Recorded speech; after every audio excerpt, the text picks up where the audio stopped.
আপনাদের জামাতে খাটলি আছে না নাই? খাটলি আছে? আছে। কালকে কোনো এক সময় নির্জনে যান, খাটলির উপর থেকে ঢাকনাটাকে হটান, আর একটা লোককে নিয়ে যান, যাওয়ার পরে আপনি ওই খাটলির ভিতরে একবার নিজে বিসমিল্লাহ বলে শুয়ে যান। শুয়ে যাওয়ার পরে আপনার পার্শ্বেকার লোকটাকে বলবেন, ঢাকনাটা চাপিয়ে দে তোরে মজিবুর। মজিবুর ঢাকনাটা চাপিয়ে দিবে। তারপরে বলবেন চাদর চাপিয়ে দে তোরে, চাদরটা চাপিয়ে দিবে। আল্লাহর কসম খেয়ে বলছি, আপনি তো জীবিত আছেন, এখনও জ্ঞান আছে, হুঁশ আছে। আপনি খাটলিতে শুয়ে দেখলেন তো এত ছোট্ট জায়গাতে শুয়েছেন, তার উপরে ঢাকনাটা চাপিয়েছে, আর তার উপরে যেমনি চাদরটা চাপিয়ে দেওয়া, সাথে সাথে বলছে জলদি করে হটাবে না তো এক লাত মেরে উল্টিয়ে ফেলে দেবো সব। কেন? কেন? দম ফুলতে লাগছে সংকীর্ণ জায়গাতে যেতে গেলে। এই কবরকে বলতে গেলেই, কল্পনা করতে গেলেই ভিতরটা কেঁপে উঠে। এটা তো কঠিন জায়গা। কবর সম্পর্কে যদি ধারণা না থাকে, তাহলে পরে আপনি যদি বলেন ডোন্ট কেয়ার, তাহলে ওয়াজ শুনে কিন্তু কাজ হবে না। কত সাংঘাতিক জিনিস জায়গাটা। হযরত ওসমান গনি রাদিয়াল্লাহু তাআলা আনহু যখন তার সামনে জান্নাতের বয়ান হতো, তার সামনে জাহান্নামের বয়ান হতো, তখন তিনি কাঁদতেন না। কুল্লামা মাররা মিনাল কবরে, আর যখন যখন তিনি কবরের গোড়া দিয়ে যেতেন, তখন দাঁড়িয়ে যেতেন কবরস্থানকে দেখে কিংবা কবরকে দেখে। সুম্মা ইয়াবকি হাত্তা ইয়াবুল্লা লেহিয়াতাহু, এত করে হিঁচকি তুলে তুলে কাঁদতেন, এত করে কাঁদতেন যে তার চোখের পানিগুলো বেয়ে বেয়ে বেয়ে বেয়ে, দাড়িগুলো লম্বা লম্বা, দাড়ি চুয়ে চুয়ে জমিনে পানিগুলো ফটফট ফটফট করে পড়তো। তিনি কবরকে দেখে এতটা ভয় করতেন।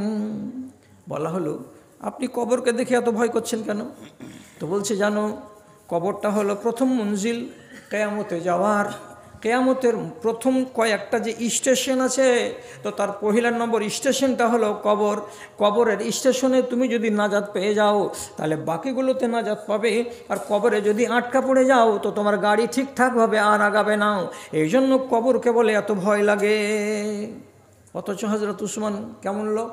আমার নানাকে জিজ্ঞেস করেন, শাইখুল হাদিস। 10 জন লোকের নাম রাসূলুল্লাহ স্পষ্ট বলেছেন এরা জান্নাতি, জীবদ্দশায় বলেছেন জান্নাতি জান্নাতি। আর হযরত উসমান হলেন শহীদ। ওহদ পাহাড়ে গেছেন, তো ওহদ পাহাড় খালি এমনি এমনি করে হিলছে, এমনি করে হিলছে।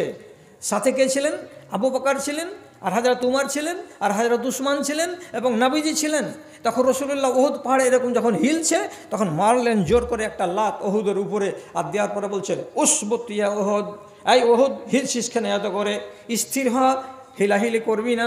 ফাইন্না আলাইকা সিদ্দিকুন ওয়া শাহিদানে, তোর উপরে একটা পবিত্র মানুষ দাঁড়িয়ে আছে, সেটা হলো আমার পরে আবু বকর সিদ্দিক, এবং তোর উপরে দাঁড়িয়ে আছে কে? 2 জন শহীদ মানুষ। একটা শহীদের নাম হযরতে উমর, আর একটা শহীদের নাম হযরতে উসমান। তা আমরা কয়জন লোক আছি? তো 4 জন লোক আছি। আমি হলাম নবী, আর এ হলো আবু বকর, আর এ হলো 2টা শহীদ মানুষ। আর ভালো করে জানেন, যারা শহীদ হয় তারা বিনা হিসাবে আল্লাহর জান্নাতে যায়। তাহলে হযরতে উসমান গনি রাদিয়াল্লাহু তাআলা আনহু শহীদ মানুষ, রাসূলুল্লাহর হলেন শ্বশুর জামাই মানুষ, এবং 3 নম্বর খলিফা। এত নেককার বুজুর্গ দিনদার আল্লাহওয়ালা মানুষটা কবরকে দেখে এমন করে কাঁদতে লাগছেন কিসের জন্য? উনি তো বলতে পারতেন, কি রে কাঁদার কি এমন দরকার আছে? আমি তো শহীদ, কবরে যেতে গেলে তো আমার কোনো ঝামেলা হবে না। এটা ভাবেননি? ভাবনা লাগছে এত সংকীর্ণ জায়গায় আমি থাকবো কি করে?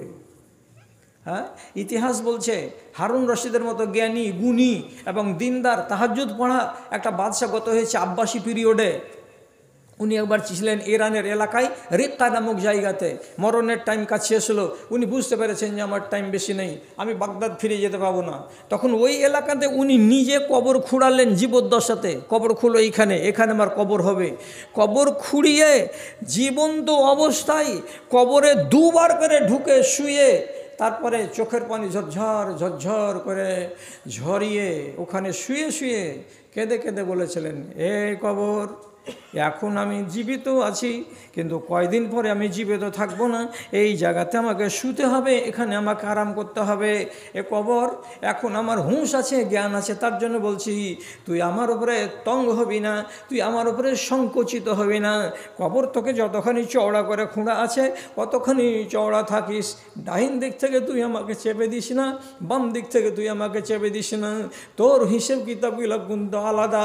অনেক কথা পড়েছি নবীজির হাদিস থেকে, তার জন্য ভয় লাগে যে তোমার কাছে মরণের পরে যখন আমি আসব তখন তুমি আমার সঙ্গে কি ব্যবহার করবে।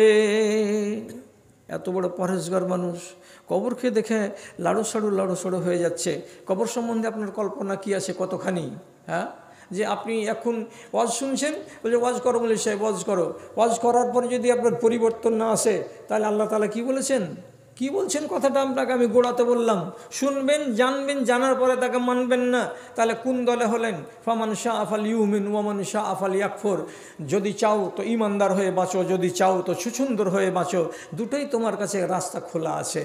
আল্লাহ রে, আমার জাতিকে ওয়াজ করে করে আমারই বয়স 65 হয়ে গেল, কিন্তু আমি জাতিকে সংশোধন করতে পারছি না।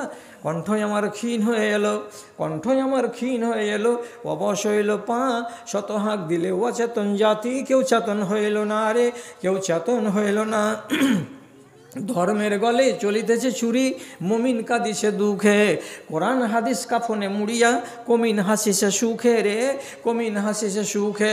দানবের রূপ ধরেছে মানব, কোনো লজ্জা হইল না, শতহাক দিলেও অচেতন জাতি, কেউ চেতন হইল না রে, কেউ চেতন হইল না। গতকালকে কাটিহার জেলাতে একটা ইফতার পার্টি হলো, 3000 লোক ইফতার করলো। করালো কয়জন? 4 জন লোক। খাসি দিয়ে ইফতার করালো এবং ফলমূল দিয়ে ইফতার করালো। 4 জন লোক। কেমন? তো পরিষ্কার করে জানা গেল 4টাই লোক মদখোর, 4টাই লোক মাখনার ব্যবস্থা করে, এবং 4টাই লোক জীবনে কোনো দিনই একদিনের রোজা রাখে না, জীবনে কোনো দিনই এক ওয়াক্তের নামাজ পড়ে না। তারপরেও তার নাম হলো কি? এনজেমামুল হক। তারপরে ওর নাম হলো নুরুল ইসলাম। তারপরে ওর নাম হলো রমজান আলী। হাজার হাজার লোক খেয়ে নিল। ধর্ম কত সোজা, ইসলামটা কত সোজা।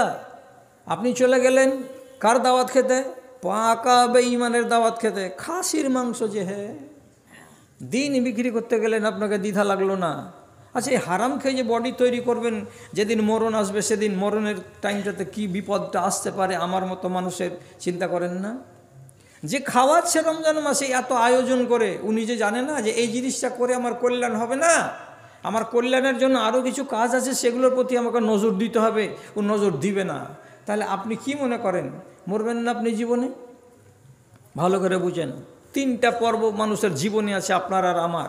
আল্লাহ তাআলা কোরআন মাজিদে বলছেন, হুয়া আল্লাহুল্লাযী খালাকাকুম মিন যুফিন, রাব্বুল আলামিন তোমাদেরকে পয়দা করেছেন দুর্বল থেকে। তার মানে কি? এক বিন্দু বীর্য থেকে মায়ের পেটে গেলাম, আর মায়ের পেটে 10 মাস থাকার পরে দুনিয়াতে এলাম। এত বেকার, এত অথর্ব। ঘোড়ার বাচ্চা পয়দা হওয়ার 5 মিনিট পরে খাড়ো হয়, আর মায়ের দুধ কোনখানে আছে সে নিজে নিজে খুঁজে নেয়। কিন্তু আমাদের বাচ্চারা 2.5 বছর 3 বছর ধরে একেবারে মুহতাজ হয়ে বিছানে পড়ে থাকে। ওর যদি আদর না করা যায় তো পয়মাল হয়ে যাবে, ওর পেশাব যদি বদল না করা যায়, পায়খানা বদল না করা যায়, প্যান্টকে বদল না করা যায়, তাহলে বাচ্চাটা আমাদের মানুষ হবে না। কত দুর্বল। আবার আল্লাহ রাব্বুল আলামিন বলছেন, সুম্মা জাআলা মিন বাদে যুফিন কুওয়াতান, এ দুর্বলের সময়টা কাটিয়ে দেওয়ার পরে তোমাকে এইরকম মজবুত বানালাম, বলিষ্ঠ বানালাম, নৌজওয়ান বানালাম, এমন হাট্টা বানালাম যে যেখানে যেখানে যাচ্ছ কথা বলতে বলতে এমনি করে হাতটাকে কিলটাকে উঠিয়ে দিয়ে বলছো বেশি কথা বলবে না, স্টিল বডি আছে আমার। কত মজবুত। আবার রব্বুল আলামিন বলছেন, সুম্মা জাআলা বাদা কুওয়াতিন যুফান ওয়া শিবা, এরপরে আবার তোমার জীবনে আসবে দুর্বলতা, এবং আবার তোমার জীবনে আসবে পাকা চুলের পালা। আল্লাহ তাআলা কত সত্য কথা বলেছেন। তাহলে আপনি এবার যতটি লোক এখানে বসে আছেন সব আমার বাপ তুল্য লোক আর আমার ভাই তুল্য লোক, আর যতটি আড়ালে মা খালারা আছেন আপনারা আমার মায়ের তুল্য লোক। আপনাদেরকে বলছি, যদি মরণকে বলে স্মরণ না হয় তো দয়া করে আল্লাহর ওয়াস্তে খালা আপনি একবার আংনাতে আপনার একটা পতিনগুলোকে খাড়ো করবেন আপনার পার্শ্বে, আর আপনি বাবাজি আর না হয় আপনি দাদাজি আপনার পার্শ্বে আপনার একটা পোতা খাড়ো করবেন, ওর বয়স হবে 16 থেকে 18 বছর। তারপরে নিজেকে মূল্যায়ন করবেন। খালা তুমি দেখো আর বলো, তুমি তোমার পতিনের মতো একদিন ছিলে কি না বলো তো? হ্যাঁ ছিলাম। তোমার পতিনের গায়ে যৌবনের আগমন, নতুন যৌবন, তেমনি তোমার গায়ে একদিন নতুন যৌবন এসেছিল। তোমার চামড়াগুলো ছিল টনটনে, সেদিন চামড়াতে ঝুল ঝাল ছিল না। আজকে তোমার চামড়াতে দেখো তো ঝুল পড়ে গেছে। তোমার পতিনের চেহারার দিকে তাকাও তো, ওর গালে কোনো জায়গায় কি আঁক বাঁক আছে? চকচক করছে তার চেহারাটা। একদিন তোমারও চেহারাটা এরকমই চকচক ছিল। তাহলে 14 থেকে তুমি পার করে কততে এসেছো? 60 বছর বয়সে এসেছো। এখন কি হয়েছে তোমার? অনেক লম্বা কথা আছে। আল্লাহ রাব্বুল আলামিন বলছেন, ওয়াফি আনফুসিকুম আফালা তুবসিরুন। ও মুমিনীরা, তোমরা তোমাদের নিজের দেহটার দিকে একবার চোখ তুলে তাকাও না কেন? এই মেয়ে লোকটা কারো বাড়ির বউ হলো 14 বছর 16 বছর বয়সে, তারপরে দুটো ছেলের মা হলো, তারপরে যখন 50 বছর বয়স হলো ওর ঋতু আসা বন্ধ হয়ে গেল, তারপরে যখন 50 পার হয়ে গেল ওই মেয়ে ছেলেটার ওজন 3 গুণ 4 গুণ হয়ে গেল। রাগ করতে হবে না রে দাদা, মা বোনদের যেদিন মাসিক বন্ধ হয়ে যাবে সেদিন তাদের শরীর মোটা হতে লাগবে, ফুলতে লাগবে, পেটের ভুঁড়িগুলো 3 গুণ বেশি হয়ে যাবে, হাত আর পাগুলো ফুলে ফুলে ফুলে ফুলে ওজনদার হয়ে যাবে। তখন সে মনে করতে পারবে না যে আমি জীবনে কোনো দিন এই পাতলা মেয়েটার মতো এক সময়ে ছিলাম। আপনিও মনে করতে পারবেন না? পারবেন না? তাহলে আপনাকে নিজের নফসের দিকে তাকাতে বলা হচ্ছে কি, দেখো তোমার চোখটা একদিন তেজ ছিল, এখন তোমার চোখের সামনে 15 হাত দূরে যদি একটা ছেলে আসছে তো আপনি নিজের পোতা মনে করে আওয়াজ দিয়ে বলছেন, মহিরে মহি শুন। আর একজন লোক বলছে, মহি না, এটা জমশেদের বেটা। বলছে দেখে মহি মহি লাগছে। কি করলে চোখের? কত বছর বয়সে চোখ গেল? বলছে 60 বছর বয়সে চোখ গেল। আপনাকে ডাকছে, দুলালির বাপ ভাত খেয়ে নাও। দুলালির বাপ উল্টো দিকে হাঁটছে, চলে যাচ্ছে। আর একবার জোর করে কে একটা লোক বলছে, তোমাকে যে ডাকছে দাদি। কী করছি রে? ভাত খেয়ে এলাও। কান ডাইরেক্ট কাজ করে না, 3 বার করে ভায়া স্টেশন বদল করতে গেলে কান কাজ করে, তাছাড়া কান আপনার কাজ করে না, চোখ কাজ করে না। তার চাইতে সবচাইতে বড় কথা, আপনার চেহারা বদলে যাবে, দাঁতগুলো ঝরে ঝরে পড়ে যাবে, চিবাতে পারবেন না ভালো করে শক্ত জিনিস। আর তার চাইতে বড় কথা, চামড়ার রঙগুলো বদলে যাবে। আগে ছিল উজ্জ্বল, এখন হয়ে যাবে কালো। আল্লাহর কসম খেয়ে বলছি, আল্লাহর কসম খেয়ে বলছি, মরবার আগে আপনার গ্লেজ এরকম আর থাকবে না, গ্লেজটা নষ্ট হয়ে যাবে। হাড়ের মজ্জা যখন শেষ হয়ে যাবে, শুকিয়ে যাবে, তখন বসতে গেলে মাটি, আর উঠতে গেলে লাঠি লাঠি করবেন। আপনি নিজে বাথরুমে একাই যেতে পারবেন না। মসজিদে যখন নামাজ পড়তে যাবেন তো চেয়ার খুঁজে বেড়াবেন, করে এখানে চেয়ার গালা নাই নাকি, চেয়ার না হলে নামাজ পড়তে পারবো না। আপনার অবস্থাটা এইরকম হয়ে গেছে। তাহলে এইবার আপনাকে ভাবতে হবে কথাটা কি, যে আমি আমার কবরের দিকে আগাতে আগাতে অনেক রাস্তা চলে এসেছি, আর বেশি দেরি নাই। এগুলো থেকে শিখতে হবে না? কালো কেশি যত সাদা হয়ে গেছে, কালো কেশি যত সাদা হয়ে গেছে, চামড়া গিয়েছে ঝুলে, শক্ত জিনিস চিবাতে পারো না, সব দাঁত পড়েছে খুলে গো, সব দাঁত পড়েছে খুলে। দর্পণে এবার আল্লাহকে আঁকো, তুমি পরকালে পাবে জয়। জীবন দুয়ারে জন্মেছে খাড়ো, আর এদিক ওদিক নাই। তাহলে মরণের টাইম তো চলে এসেছে, আর কেউ অস্বীকার করার আছে? আমি যদি বলি গাল গল্প করে, হ্যাঁ এখানে 85 বছর না হলে আমি মরবো, আর গ্যারেন্টি আছে? সব দাড়ি পেকে গেল, কানে কম শুনছি, দাঁতগুলো আমার বাপের কাছ থেকে ভাগে পাওয়া ওই রকম উত্তরসূরি, দাঁতগুলো সব নড়বড়ে। গেলাম কি গেলাম কবরে। তাহলে কবরে যাওয়ার আগে আপনাকে ওয়াজ শুনতে এসছেন যে ওয়াজ শুনবো, তো ওয়াজ যারা শুনবে, যারা মানবে তারাই। আপনি জানেন যে মরণ কয় রকমের হয়? শরীয়বাদ মোহন আল্লাহ বলেন কথাটা যে আপনাদের কি সবারই জানা আছে, সব ভাইটির সব মাটির জানা আছে যে মরণ কয় রকমের হয়? সবারই জানা নাই। বাংলা তর্জমা আছে যাদের বাড়িতে বাংলা তর্জমা আছে তারা বলবেন, তারা করবেন। সূরা নাজিয়াতকে খুলবেন সকালবেলায়। নাজিয়াত সূরার গোড়াতে 2টো আয়াত আছে, প্রথমেই আয়াত আছে বিসমিল্লাহর পরে কি লেখা আছে? ওয়ান্নাজিআতে গারকা ওয়ান্নাশিতাতে নাশতা। এর মানে কি? এগুলো ফেরেশতা আছে, তোমার রক্তের ভেতরে ঢুকে যাবে, হাড়ের মজ্জার ভিতরে ঢুকে যাবে। এরা কারা? এরা হলো মালাকুল মৌতের দল, যারা জান কবজ করে তারা। তাহলে মরণ হচ্ছে 2 রকমের। একরকম মরণ কোনটা? তো একরকম মরণ হলো এই, ফেরেশতা আসবে 10 হাত দূরে দাঁড়িয়ে, দূর থেকে আওয়াজ করে বলবে, তা আওয়াজ হবে 2 রকমের। একটা লোকের জন্য 2 রকম নয়, একজনের জন্য একরকম তো আর একজনের জন্য আর এক রকম। আমার কপালে কোনটা আছে আমি জানি না, আপনার কপালে কোনটা আছে আপনি জানেন না। কামিয়াবি আপনার জীবনের এখানেই। কি এখানেই? ফারিস্তা একগুলো লোককে ডাক দিবে। ডাকের আওয়াজটা কি হবে? ইয়া আইয়াতুহান নাফসুল খাবিসা উখরুজি ইলা গাযাবিল্লাহ। এ খবিস জান ও হারামখোর জান, তুমি আল্লাহর গজবের দিকে বেরিয়ে এসো, আমি তোমাকে নিয়ে যাওয়ার জন্য এসেছি। যখন বলবে এই খবিস জান, কে বলছে? তো আল্লাহর ফরিস্তা। তখন ওই জান কি খুশি মনে হাসতে হাসতে বেরিয়ে আসবে? জীবনে বেরোবে না, জীবনে বেরোবে না। নফসটা তখন লুকিয়ে বেড়াবে দেহের এদিকে আর ওদিকে। আল্লাহর ফরিস্তা দেখতে পাবে রুহটা আমার হাতে ধরা দেয় না। তখন ফরিস্তা বলবে আমি কেমন করে টেনে বার করতে হয় তা আমার জানা আছে। এই কথাটাই আল্লাহ রাব্বুল আলামিন কোরআনে বলছেন, তোমাকে নিংড়িয়ে নিংড়িয়ে, তোমাকে যেমন কুসরকে মেশিনে ভরতে গেলে রস একদিকে বেরিয়ে যায় আর ছোবড়া আর একদিকে বেরিয়ে যায়, গোল হয়ে ইক্ষুটা আর থাকে না, ঠিক সেই রকমই তোমার রন্ধ্রের ভেতরে আল্লাহর ফরিস্তা ঢুকে যাবে, মজ্জার ভেতরে ঢুকে যাবে, রক্তার ভেতরে ঢুকে যাবে, আর নিংড়িয়ে নিংড়িয়ে নিকশে নিকশে তোমার রুহটাকে টেনে বার করে নিয়ে যাবে। যখন এই রকম করে নিয়ে যাবে তো এটাকে বলা হয় নাজিআত। নাজিআতের মানে হলো নিংড়ে টেনে বার করা। আচ্ছা, নিংড়ে যদি বের করে তো এটা কষ্টের হবে না মজার হবে? এটাকে আপনাকে বুঝাতে হবে, এটা কি বুঝবার জিনিস? আরেকটা লোকের জন্য আওয়াজ হবে কি, ইয়া আইয়াতুহান নাফসুল মুতমাইন্না ইরজিই ইলা রিজওয়ান উখরুজি ইলা রিজওয়ানিল্লাহ।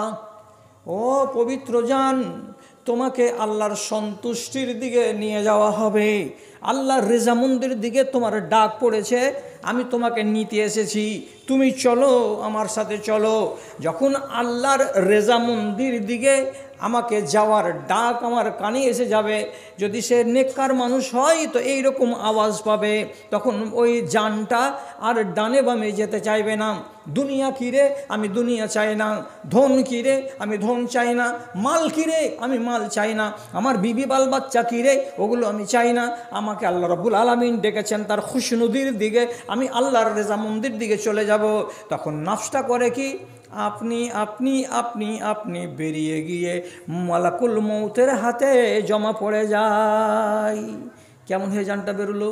কেমন হয়ে বেরোলো?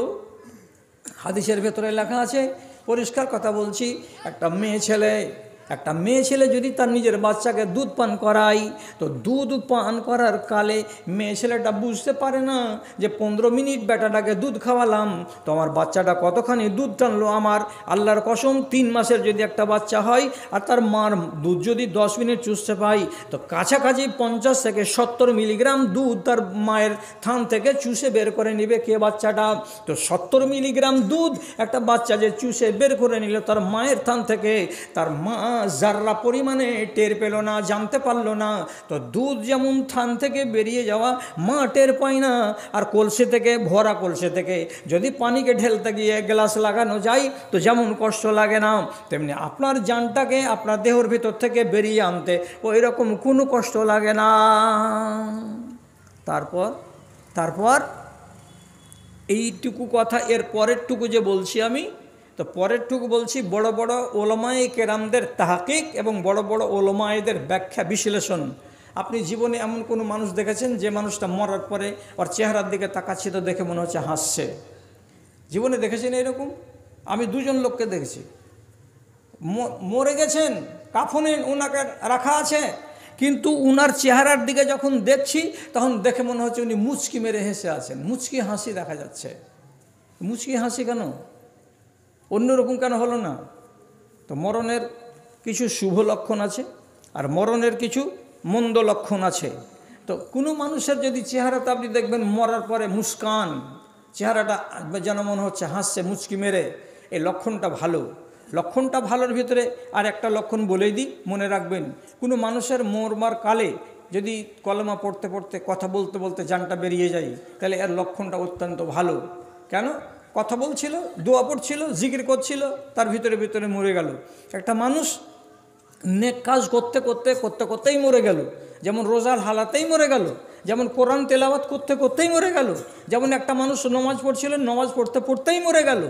তো এইরকম নেক আমলে থাকা অবস্থাতে যদি মরে যাই, এটা হলো ভালো লক্ষণ। তাহলে সবটির ভেতরে যেটা সব থেকে ভালো লক্ষণ আমি বলছি, মুখটাতে মুচকি হাসি দেখতে পাওয়া যাওয়া। কেন এটা হয়? কিছুর জন্য এটা হাসি তার মুখের ভেতরে এলো। তো ওলামায়ে দ্বীন বলছেন, যখন আল্লাহর ফেরেশতা তাকে আওয়াজ দেয়, কি বলে আওয়াজ দেয়, ইয়া আইয়াতুহান নাফসুত তাইয়্যিবা উখরুজি ইলা রিজওয়ানিল্লাহ, এ পাক জান, হে পবিত্র জান, আল্লাহর রেজামন্দির দিকে চলো, তোমাকে নিয়ে যেতে এসেছি। এই যে সুন্দর ডাকটা তার কানে আসে, এই যে আনন্দের ডাকটা তার কানে আসে, তখন তার মনের ভেতরে উদ্বেলতা তৈরি হয়ে যায়। আল্লাহ, কত সুন্দর কথা শুনলাম, তুমি আমাকে তোমার রেজামন্দির দিকে ডেকেছো। এই ভালো খবরটা শোনার পরে মানুষটার মনের ভেতরে আনন্দ হয়, আর আনন্দের বহিঃপ্রকাশ ঘটে কোথায়? তো তার চেহারাতে এবং তার ঠোঁটে। এই জন্য মরণের পরে অনেক মানুষের চেহারায় হাসি দেখতে পাওয়া যায়। অনেক কুলক্ষণ আছে, অনেক শুভ লক্ষণ আছে। মরবার কালে একাগুলো মানুষকে দেখবেন বিছান ছেড়ে পালিয়ে যাচ্ছে, ওকে ধর, ল্যাব দিয়ে চেপে ধরে থাক, বাপু অমন কেন করছো, তো কিছু বলবে না, খালি পালিয়ে যাওয়ার চেষ্টা করবে। এই মরণের টাইমগুলোতে এরকম ঘটনা ঘটে অনেক মানুষের। এটা ভালো লক্ষণ নয়, এটা হচ্ছে কঠিন জঘন্য লক্ষণ। লম্বা করে লাভ নেই, আপনাদের